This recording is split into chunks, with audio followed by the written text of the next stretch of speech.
Donc voilà, hello à tous. Comme promis, une petite vidéo du montage de mon nouveau projet. Donc, avant toute chose, avant de vous présenter des choses, c'est quand vous attaquez du 1/35e, je vous conseille fortement deux choses. La première, des tournevis de précision aimantés au niveau des têtes. Vous allez comprendre pourquoi.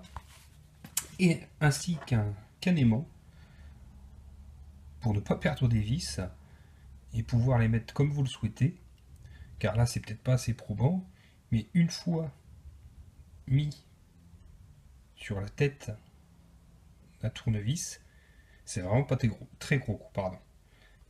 Donc voilà, vraiment premier conseil. Donc, Orlando est donné pour du 1/35e, donc voilà un pont fini. C'est vrai que c'est pas très gros. Pour comparaison avec un ECX Stomper donné au 1/24e, on voit pas vraiment une réelle différence. En revanche, si on compare à un pont axial 1/10e, là, effectivement, c'est autre chose.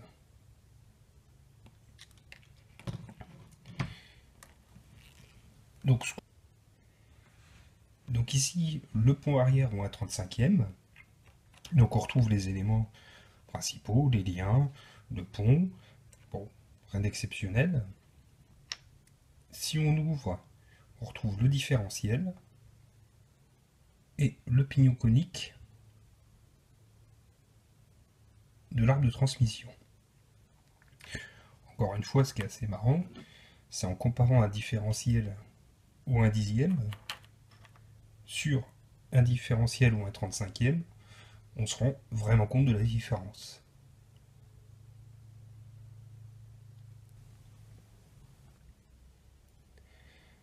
Maintenant les ponts sont finis. Je n'ai pas montré le montage puisque c'est traditionnel, c'est un assemblage de vis, hein, il n'y a franchement rien de compliqué. On va pouvoir attaquer le châssis. Donc pour avancer, j'ai mis les vis qui vont permettre d'insérer les chappes des liens de pont. En revanche, c'est franchement galère parce qu'en fait celles-ci ne sont pas aimantées. Donc je vais essayer de vous faire voir le peu d'accès possible par rapport au vissage, mais surtout la taille de ces vis comparée à une vis M3.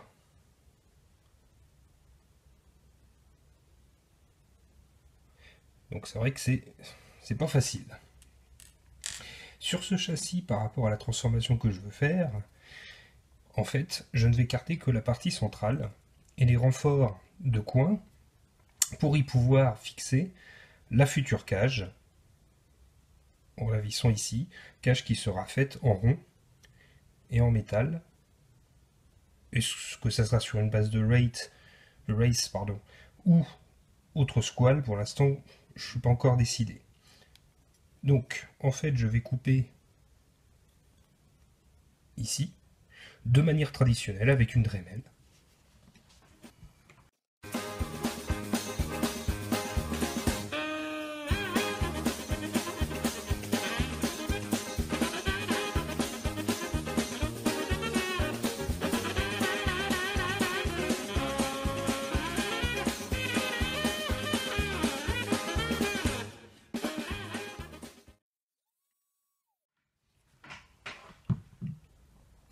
Donc les deux parties, on s'en fiche.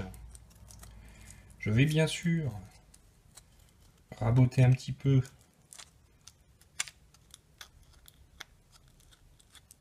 et limer pour que ça soit plus propre. Mais on a le skid central du rate, tout en ne perdant pas la partie transmission, et afin de pouvoir poser tout ce qui est pignon.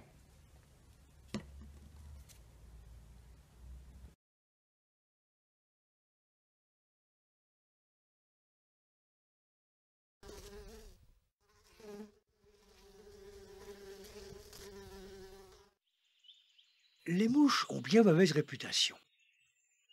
Pourtant, toutes ne sont pas nos ennemis.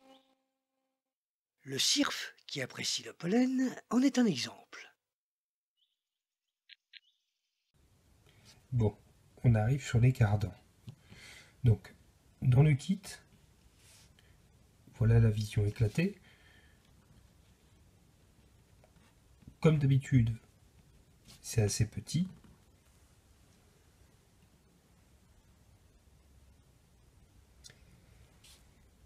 Une fois ça monté, voilà ce que ça donne. Encore une fois, pour comparer les différentes échelles,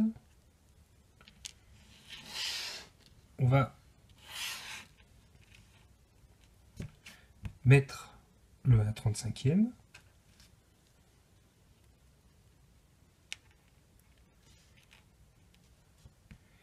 le 1/24e,